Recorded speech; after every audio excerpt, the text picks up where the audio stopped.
दुनिया बड़ी सिंपल है। यहाँ हर कोई खुश रह सकता है। लेकिन अगर आपने ठान रखा है कि दुखी रहना है तो दूसरों की उम्मीदों पर खरे उतरने की कोशिश करते रहो। गारंटी है कि हमेशा दुखी रहोगे। आप हमारी इस बात से एग्री करते हो या नहीं? क्या लाइफ वाकई में इतनी सिंपल है कि हम जैसी मर्जी हो उसे वैसे जी सके? जाने माने साइकोलॉजिस्ट एल्फ्रेड एडलर इस बात पर पूरे यकीन के साथ विश्वास करते हैं कि खुश रहना वाकई में बड़ा आसान काम है। और इस बात को साबित करने के लिए उन्होंने कुछ बिलीफ्स बनाए हैं।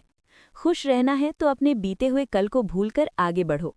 कई बार हम अपने आसपास रहने वालों की वजह से भी दुखी रहते हैं, लेकिन अगर खुश रहना है तो खुद को प्रायोरिटी देना शुरू करो। आप शायद उनकी बातों से सहमत नहीं होंगे, पर कई लोग इन बातों को मानते हैं।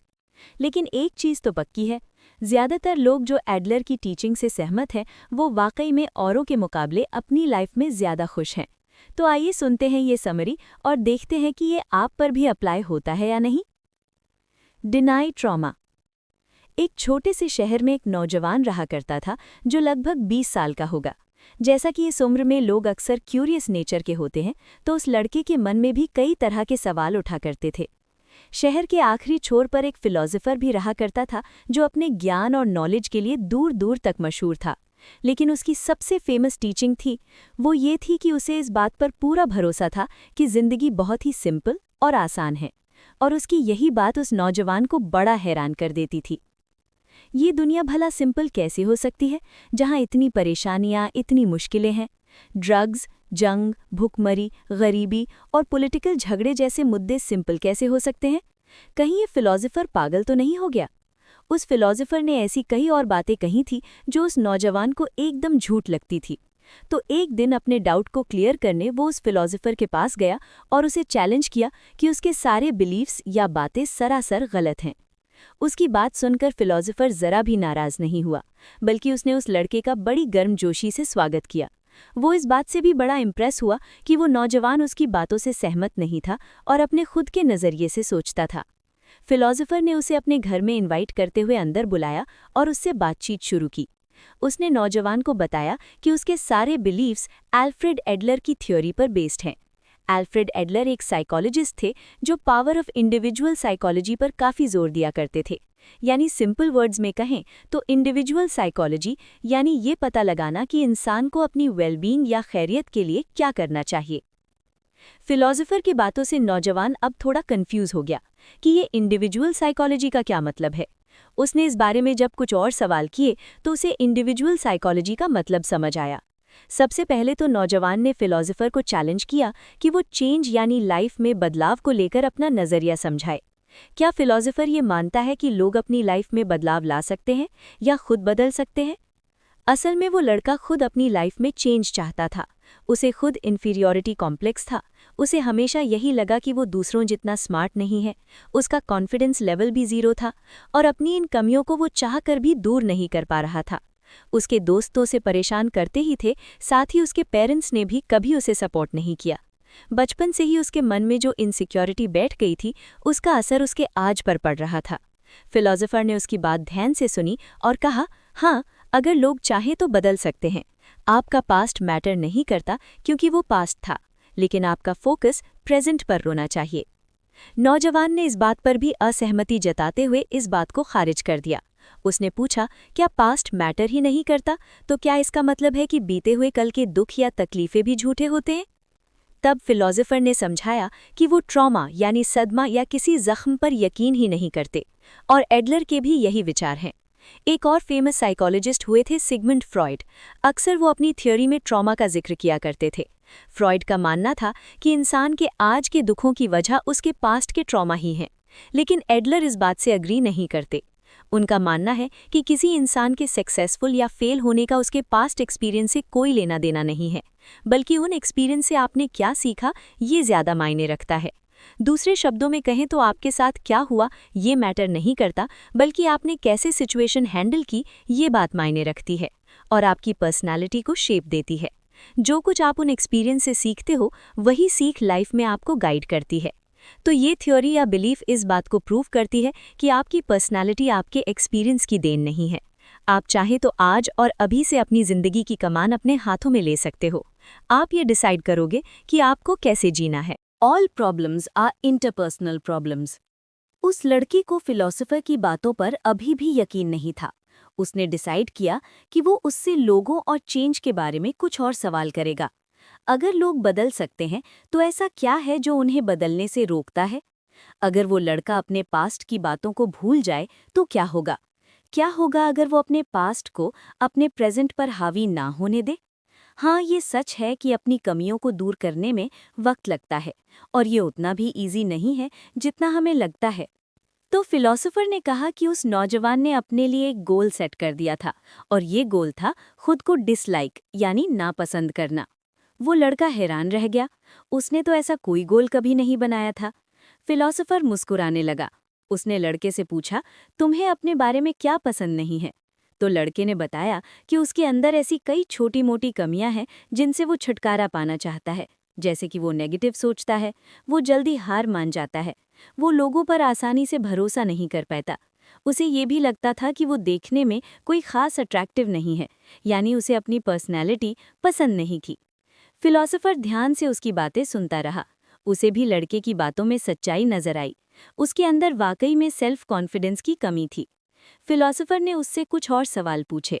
उसने पूछा, तुम खुद को इस नजरिए से क्यों देखते हो? तो लड़के ने कहा, वो बचपन से ऐसा ही है।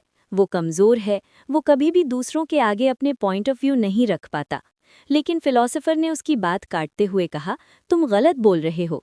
तुमने पहले ही सोच रखा है कि तुम्हारे अंदर कमी है। जब तुम खुद को ही पसंद नहीं करते तो औरों से क्या उम्मीद करते हो? इसलिए तुम लोगों से दूर दूर रहने की कोशिश करते हो। अगर तुम खुद को ही पसंद नहीं करोगे तो फिर कौन करेगा?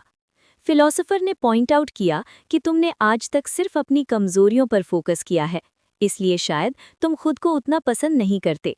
वो लड़का ऐसा इसलिए सोचता था क्योंकि वो डरता था कि कहीं लोग उसे रिजेक्ट ना कर दें। उसे रिजेक्शन से काफ़ी डर लगता था। इससे पहले कि दूसरे उसे रिजेक्ट करें, उसने खुद को ही रिजेक्ट कर दिया था। वो सबसे अलग थलग रहने लगा था। उसने सोचा, ऐसा करके वो खुद को हर्ट होने से बचा लेगा। ना वो लोगों से मिलेगा, ना वो हर्ट होगा। हालांकि वो दिल ही दिल में चाहता था कि लोग उसे प्यार करें, उसे रिस्पेक्ट दें, पर वो कभी हिम्मत ही नहीं कर पाया कि लोगों से मेल जोल रखे। उसके लिए अकेला रहना ज़्यादा इजी चॉइस थी। उसे लगता था कि लोग उसे पसंद तो नहीं करेंगे, पर हाँ, नापसंद ज़रूर कर सकते हैं। फिलोसोफर ने कहा कि आप जब दूसरों के साथ रिश्ता बनाते हो तो कभी ना कभी हर्ट भी होते हो। ऐसा तो हो नहीं सकता कि हर रिश्ता परफेक्ट हो। और अगर तुम हर्ट नहीं होना चाहते तो तुम्हें पूरी लाइफ अकेले काटनी पड़ेगी, जो कि इम्पॉसिबल है, क्योंकि कोई भी अकेले लाइफ नहीं गुजार सकता। एडलेरियन साइकोलॉजी में आपकी हर प्रॉब्लम के पीछे इंटरपर्सनल प्रॉब्लम है, यानी आपकी हर प्रॉब्लम में दूसरे लोग भी कहीं ना कहीं इन्वॉल्व हैं। लेकिन अगर आप दुनिया में अकेले रहते हो तो फिर ठीक है, फिर तो आपकी कोई प्रॉब्लम होगी नहीं। उस लड़के को ये कॉन्सेप्ट बड़ा इलॉजिकल और अजीब लगा। जो आपकी पर्सनल प्रॉब्लम है, यानी आपकी इंटरनल प्रॉब्लम, क्या वाकई में वो इंटरपर्सनल प्रॉब्लम है? फिलोसोफर में उसे खुद का एग्जाम्पल दिया।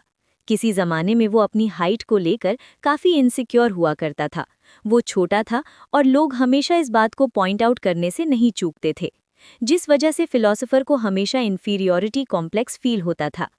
आपकी बाकी इनसिक्योरिटीज़ की तरह आपके अंदर जो फीलिंग ऑफ इन्फीरियॉरिटी है, वो इसलिए है क्योंकि आप उसे वैल्यू देते हो। इसे सिंपल तरीके से कहें तो ये आपकी सब्जेक्टिव यानी खुद की फीलिंग्स है। लेकिन सवाल ये है कि ये फीलिंग्स आई कहाँ से? तो जवाब है कि हमारे अंदर ये फीलिंग्स खुद को दूसरों से कंपेयर करने से आती है। फिलोसोफर को बाकी लोगों और उनकी हाइट से कोई लेना देना नहीं था। उसे कभी ये सोचकर बुरा नहीं लगा कि वो कद में छोटा है।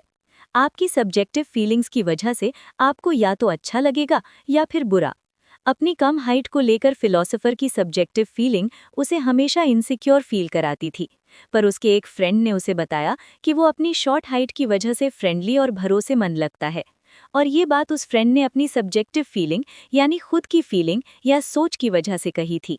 यही बात फिलोसोफर को कॉन्फिडेंस दिलाने के लिए काफ़ी थी। सब्जेक्टिविटी का एक फ़ायदा भी है। ये आप पर है कि आप इसे कैसे हैंडल करते हैं। जो बात आपके बारे में इन्फीरियर लगती है, आप उसे पॉजिटिव तरीके से लेते हो या नेगेटिव, ये आप पर है। सबसे बड़ी बात यह है कि आप अपनी इन्फीरियॉरिटी को एक सब्जेक्टिव मैटर समझकर इन्फीरियॉरिटी समझना बंद कर दो। आप कैसा फील करते हो, ये पूरी तरह से आपकी चॉइस है। Discard other people's tasks. Feeling of inferiority के अलावा एक और प्रॉब्लम है जो इंटरपर्सनल प्रॉब्लम की वजह से आपके साथ होती है, और वो ये कि ये आपसे आपकी फ्रीडम छीन लेती है। इंटरपर्सनल प्रॉब्लम को सॉल्व करने का एक तरीका ये है कि आप लोगों को अपना दुश्मन समझने के बजाय उन्हें दोस्त समझो। फिलोसोफर का मानना था कि वो नौजवान अगर ऐसी सोच रखता है तो उसके अंदर इन्फीरियॉरिटी की फीलिंग खुद ही कम होती चली जाएगी, क्योंकि दोस्त बनाने से इंसान के अंदर बॉन्डिंग यानी जुड़ाव की फीलिंग आती है। बेशक ये अप्रोच आपकी हर प्रॉब्लम का इलाज नहीं है, पर कहीं ना कहीं प्रॉब्लम से छुटकारा पाने का रास्ता ज़रूर सुझाएगा। हालांकि उस नौजवान में इस सोल्यूशन के जवाब में अपने केस का एग्जाम्पल दिया, जहां उसके घर में उसके पेरेंट्स हमेशा उसकी हर ज़रूरत पूरी करते रहे। उन्होंने उसे पाल पोस कर बड़ा किया और उसे हमेशा प्रोटेक्ट करने की कोशिश की, लेकिन इसके बावजूद वो लड़का उन्हें अपनी दोस्त की नज़र से नहीं देख पाता था। उसके लिए तो वो हमेशा उसके पेरेंट्स ही रहेंगे। उसके पेरेंट्स हमेशा उसकी तुलना उन लड़कों से करते रहे जो उसकी उम्र के थे। वो उसे हर बात पर क्रिटिसाइज़ करते थे। उन्हें शिकायत थी कि वो अपनी उम्र के बाकी लड़कों से हर बात में पीछे क्यों है। उस नौजवान को लगता है कि उसके पेरेंट्स की वजह से ही उसके अंदर सेल्फ एस्टीम की कमी है। अपनी पूरी लाइफ वो लड़का अपने पेरेंट्स को खुश रखने, उन्हें इम्प्रेस करने में लगा रहा, हालांकि ये खुद उसकी चॉइस नहीं थी। उसने जब अपनी मर्जी से कॉलेज में कोर्स चूज़ किया तो वो भी उन्हें पसंद नहीं आया, इसलिए उसे मन मारकर उस यूनिवर्सिटी में एडमिशन लेना पड़ा जो उसके पेरेंट्स को पसंद था। ये सब काफ़ी कॉम्प्लिकेटेड था। इस बात से वो लड़का दुखी तो नहीं हुआ था, पर वो खुश भी नहीं था। शायद आप में से कई लोगों की कहानी इस लड़के जैसी होगी। हो सकता है आपके पेरेंट्स भी आप पर प्रेशर डालते रहे होंगे, लेकिन आप हैं कि उन्हें इम्प्रेस करने में लगे हुए हैं। आप उन्हें कुछ बनकर दिखाना चाहते हैं, उनकी नज़रों में अपनी एक पहचान बनाना चाहते हैं कि वो आपसे खुश हो जाएं। लेकिन एडलेरियन साइकोलॉजी इस बात से ज़रा भी सहमत नहीं है, वो इसे नकारती है। फिलोसोफर इस बात से पूरी तरह सहमत है कि अपनी तारीफ सुनना और अपनी पहचान बनाना हर किसी को अच्छा लगता है। लोग जब हमारे बारे में कुछ अच्छा बोलते हैं तो हमें बेहद खुशी होती है, लेकिन सवाल यह है कि क्या हमारा मकसद सिर्फ तारीफ बटोरना है। वो उस नौजवान से पूछता है कि उसे लाइफ में किस चीज़ की तलाश है। तो लड़के ने बताया, सिंपल सी बात है, उसे अपनी एक पहचान बनानी है, क्योंकि पहचान आपको वैल्यूएबल फील कराती है और आपको इन्फीरियर होने की फीलिंग से भी बचाती है। लेकिन एल्फ्रेड एडलर इसे सही नहीं मानते हैं।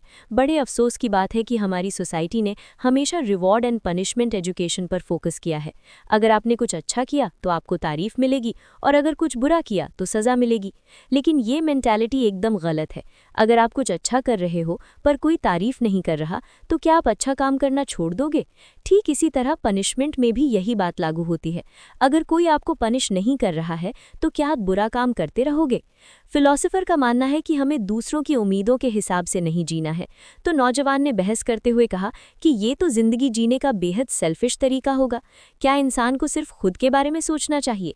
फिलोसोफर ने उसे जूडिज्म की एक टीचिंग के बारे में बताया। वो ये है कि अगर आप दूसरों के हिसाब से जीवन बिताते हो तो आप अपनी नहीं बल्कि उनकी ज़िंदगी जी रहे हो। आप उनकी वजह से जी रहे हो। तो अगर आप उनके लिए जी रहे हो तो आपकी लाइफ कौन जिएगा? आपकी खुद की अपनी लाइफ है, जो आपको अपनी सिर्फ एक्सपेक्टेशंस के हिसाब से जीनी है। आप पूरी लाइफ दूसरों की ज़रूरतों को पूरा करने में बिताते हो तो भी अंत में लोग खुश नहीं होते, और इस तरह आप भी हमेशा दुखी रहते हो। क्या आपने कभी सोचा है कि आपकी पूरी लाइफ इसी तरह बर्बाद हो जाती है? खुद के बारे में सोचना कोई गुनाह नहीं है। आप सेल्फिश नहीं है, बल्कि एडलेरियन साइकोलॉजी में एक कॉन्सेप्ट है जिसे सेपरेशन ऑफ टास्क्स कहा जाता है, यानी दूसरों को ध्यान में रखते हुए अपने हिसाब से ज़िंदगी जीना। मान लो एक बच्चा है जिसे पढ़ाई में ज़रा भी इंटरेस्ट नहीं है। वो ना तो अपना होमवर्क करता है और ना ही टीचर्स की बात मानता है। जाहिर सी बात है कि उसके पेरेंट्स परेशान होंगे और पूरी कोशिश करेंगे कि उनका बच्चा पढ़ाई की तरह ध्यान दे। लेकिन एडलेरियन साइकोलॉजी में इस प्रॉब्लम को एक अलग नज़रिए से देखा जाता है। पढ़ाई में अच्छे ग्रेड्स लाने का टास्क या जिम्मेदारी किसकी बनती है, उस बच्चे की या उसके पेरेंट्स की? तो फिलोसोफर जवाब देते हैं कि ये टास्क सिर्फ और सिर्फ उस बच्चे का है। अगर बच्चे के पेरेंट्स उसे पढ़ने को कह रहे हैं तो वहाँ कोई सेपरेशन ऑफ टास्क नहीं है, यानी उनके बीच इस बात को लेकर बहस होने के चांसेस ज़्यादा हैं। तो एडलर की सेपरेशन ऑफ टास्क का मतलब है कि हमें दूसरों के काम में टांग नहीं अड़ानी चाहिए, बस इतनी सी ही बात है। एक और तरीका है ये जानने का कि ये टास्क आपका है या किसी और का। अगर टास्क पूरा हो गया है तो पूरे टास्क का रिजल्ट किसे मिलेगा? ऊपर दिए एग्जाम्पल में बच्चे को रिजल्ट मिलेगा, अगर वो क्लास में पीछे रहा तो भी उसे ही दोष दिया जाएगा। अगर पेरेंट्स इस टास्क में शामिल होते हैं तो इंटरपर्सनल रिलेशनशिप की प्रॉब्लम आनी शुरू हो जाएगी। बच्चे को इन्फीरियर फील होगा और वो अपनी मर्जी से नहीं बल्कि अपने पेरेंट्स की मर्जी से जीने के लिए मजबूर हो जाएगा। उस नौजवान को ये बातें बेहद अजीब और बेतुकी लग रही थी। पेरेंट्स जानते थे कि बच्चे को क्या करना है, पर गार्जियन होने के नाते उनका फर्ज बनता है कि वो बच्चे को गाइड करें। कोई भी बच्चा अपनी खुशी से पढ़ाई नहीं करता, लेकिन फिलोसोफर के पास इसका भी जवाब है। पेरेंट्स बोल सकते हैं कि बच्चे को डांट डपट कर पढ़ाई के लिए बिठाना उसके भले की बात है, लेकिन पेरेंट्स को अपने गोल्स भी तो पूरे करने हैं। पेरेंट्स कभी नहीं चाहेंगे कि सोसाइटी ये सोचे कि वो अपने बच्चे को नज़रअंदाज करते हैं, बल्कि उल्टा कई पेरेंट्स अपने बच्चों पर अपनी सारी इच्छाएं थोप देते हैं और उन्हें सोसाइटी में किसी ट्रॉफी की तरह पेश करते हैं। इस पर नौजवान और भी हैरान हुआ, तो क्या पेरेंट्स को अपने बच्चों की लाइफ में इंटरफेयर नहीं करना चाहिए? बच्चे को जो भी बनना है उसे बनने देना चाहिए? क्या उन्हें अपने बच्चों की एजुकेशन की फिक्र नहीं होनी चाहिए? फिलोसोफर ने नौजवान से कहा, ध्यान से सुनो, हम टास्क के सेपरेशन की चर्चा कर रहे हैं। जो बच्चों का काम है उन्हें करने दो, उसमें पेरेंट्स को दखल नहीं देना चाहिए। हालांकि इसका ये मतलब नहीं है कि हमें बच्चों की हेल्प नहीं करनी चाहिए, लेकिन उनका जो काम है उन्हें खुद करने दो। जैसे उन्हें बोलो कि पढ़ने की जिम्मेदारी या टास्क उनका है। अगर बच्चा वाकई में दिल लगाकर पढ़ता है और उसे कुछ हेल्प चाहिए, तब पेरेंट्स को उसकी हेल्प करनी चाहिए, लेकिन उन्हें बच्चे और उसके टास्क के बीच दखल अंदाजी नहीं करनी है। ये सेम उसी तरह से है जैसे काउंसलिंग को लेकर एडलेरियन साइकोलॉजी की अप्रोच होती है। एडलेरियन साइकोलॉजी अपने क्लाइंट की लाइफ को चेंज करना अपना टास्क नहीं समझता, बल्कि वो क्लाइंट के ऊपर छोड़ देता है कि उसे खुद को चेंज करना है या नहीं। काउंसलर सिर्फ उसे हेल्प करता है, क्योंकि आप तब तक लोगों को चेंज नहीं कर सकते जब तक कि वो खुद चेंज ना होना चाहें। Where the centre of the world is. नौजवान की बातों ने फिलोसोफर के मन में एक क्यूरियोसिटी पैदा कर दी थी। कैसे नौजवान ने फौरन ये बोल दिया था कि एडलेरियन साइकोलॉजी के ज्यादातर कॉन्सेप्ट्स उसे एकदम सेल्फिश लगे थे। फिलोसोफर उसके मन के हर डाउट को क्लियर करना चाहता था। तो उसने नौजवान से पूछा कि उसके हिसाब से सेल्फिश इंसान की निशानी क्या है। हैरानी की कोई बात नहीं थी कि नौजवान सेल्फिश होने को नेगेटिव तरीके से लेता था। उसे लगता था कि एक सेल्फिश इंसान अपनी मनमानी करता है, वो सिर्फ अपने बारे में सोचता है, उसे बस इस बात से मतलब होता है कि उसका फायदा किस चीज़ में है, उसे औरों के दुख और तकलीफ से कोई लेना देना नहीं होता। फिर फिलोसोफर ने समझाया कि जो लोग हद से ज़्यादा सेल्फिश होते हैं उन्हें टास्क्स के सेपरेशन में भी प्रॉब्लम होती है। सिर्फ इतना ही नहीं, ऐसे लोग तारीफ के भूखे होते हैं। चाहे वो नौजवान खुद को सेल्फिश ना माने, चाहे वो इस बात का ध्यान रखे कि दूसरे उसके बारे में क्या सोचते हैं, तो भी सब कुछ उसके खुद के नज़रिए पर डिपेंड करेगा, क्योंकि वो हमेशा दूसरों के पॉइंट ऑफ व्यू की फिक्र करेगा और यही सोचता रहेगा कि लोग क्या कहेंगे, उनका रिएक्शन क्या होगा। यानी वो हमेशा दूसरों के नज़रिए के बारे में ही सोचता रहेगा। क्या आपको पता है इस बात की क्या निशानी है कि आप नाम और तारीफ के भूखे नहीं हैं? जब लोग आपको नापसंद करते हों और आप उनकी उम्मीदों को पूरा करने की टेंशन नहीं लेते। आप बस वही करते हो जो आपका काम है, जो आपको करना चाहिए। इसी वजह से लोग आपको पसंद नहीं करते।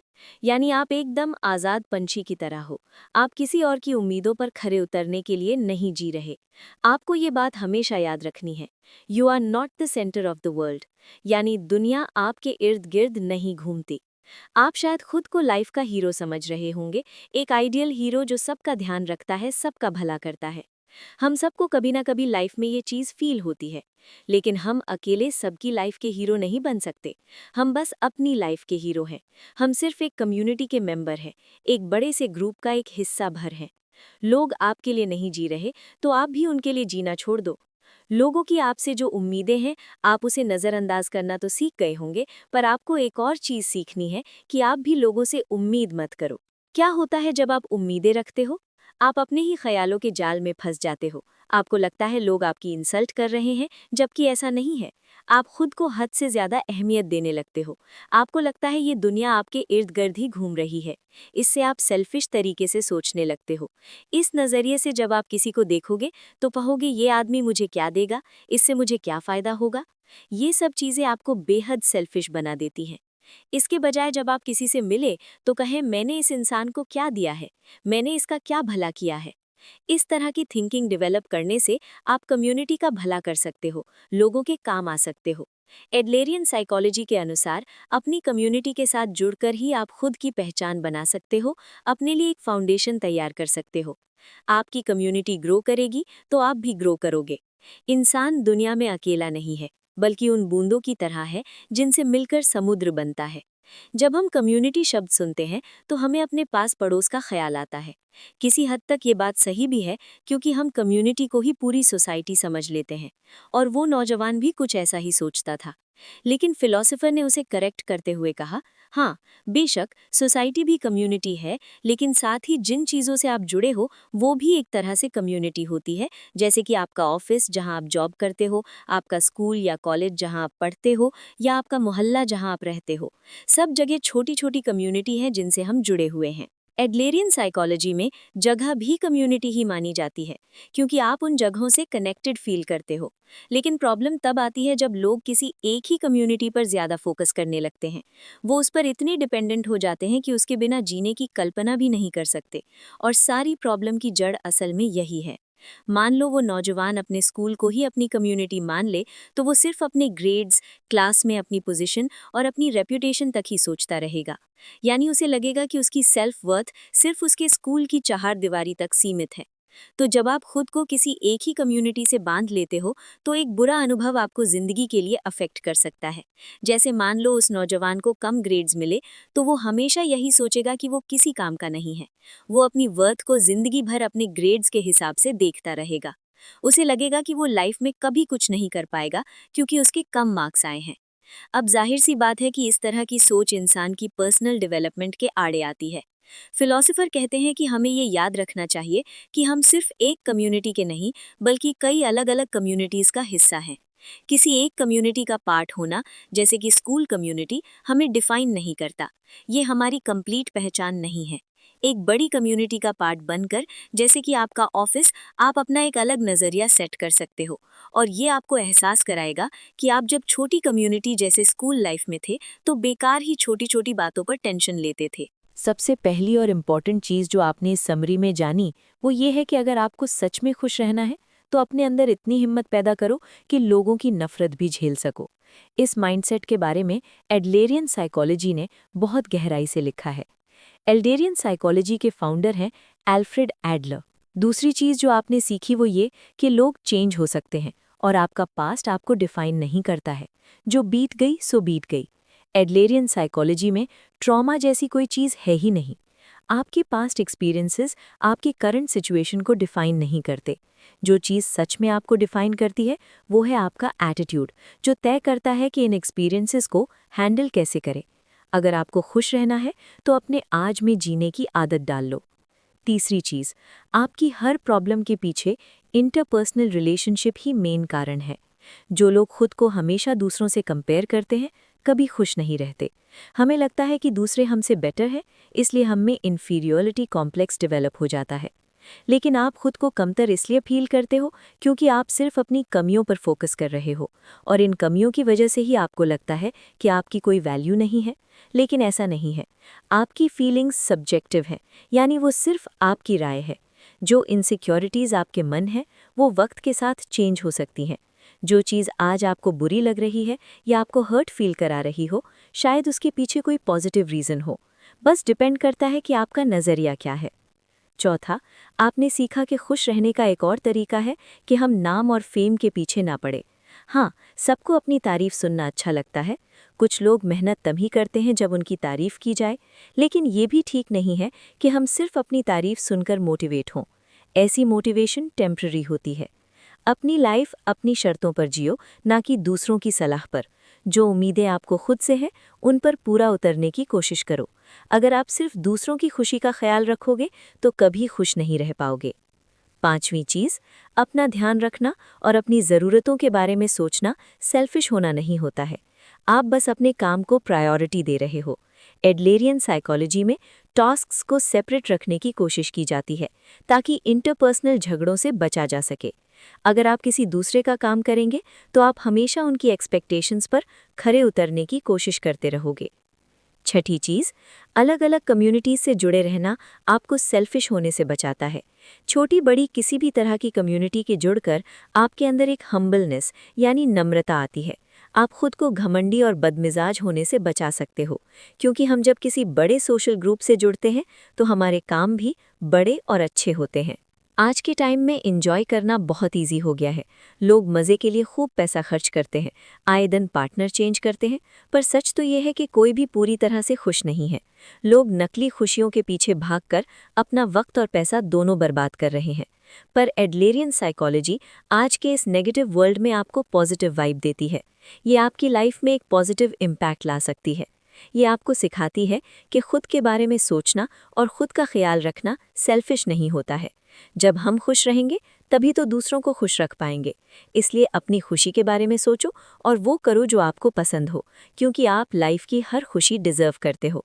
तो अगर आप ही खुद को खुश नहीं रखोगे तो और कौन रखेगा।